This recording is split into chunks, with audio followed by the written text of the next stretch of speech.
Hello everybody, welcome to Break Remake. I'm your host Joan. Today we're gonna make this, an easy DIY market bag. This is great for people who are just learning how to sew.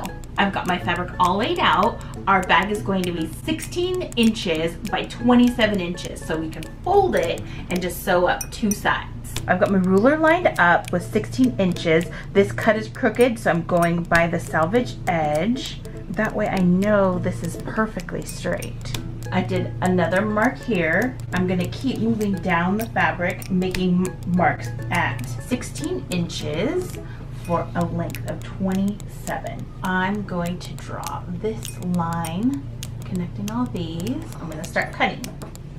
We're all cut out. Now we're gonna sew up along the edges. We're gonna use a zigzag stitch to sew this because I don't want my ends to fray. I've got my machine set up. I've got a 1/2 inch seam allowance. Don't forget to backstitch. We won't be able to press our seams open because of the zigzag stitch, but we will be able to press them to one side. So you just pick whatever side you want to press them to and you press them to that side. To make a nice clean finished edge on the inside, we're gonna fold it twice and then we can go sew it. It's about a 1/2 inch fold. I'm gonna press this down. I'm gonna go all the way around the bag once and then do the second fold. My first fold's all done. Now I'm gonna do my second fold. It's about a 1/2 inch. Now I can press this all down. I'm gonna set my machine to straight stitch and then we'll finish this up. I've got my webbing here. I'm gonna cut it into two pieces that are 26 inches long and then we're gonna attach it to our bag. Here's the first one at 26 inches. Oh, so thick. Here's the second one at 26 inches. I thought it was gonna cut way smoother than that. I'm gonna mark 3 inches in on each side of the bag, and that is where our shoulder straps are gonna hit.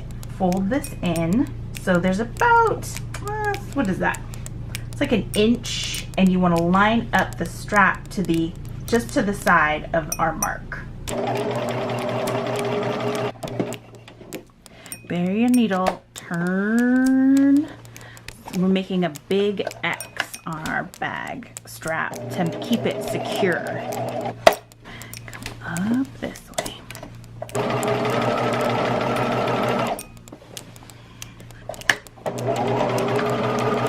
There, done. We made X's on our handles so when the bag gets heavy, they don't rip through the bag. And you can make cute shapes. I made a heart, I made a lightning bolt, so you can experiment and make any shape that you want to. Thank you so much for watching. If you like this video, give it a thumbs up and subscribe for more eco-friendly DIYs. We'll see you next time. Bye. Our seams, oh stop.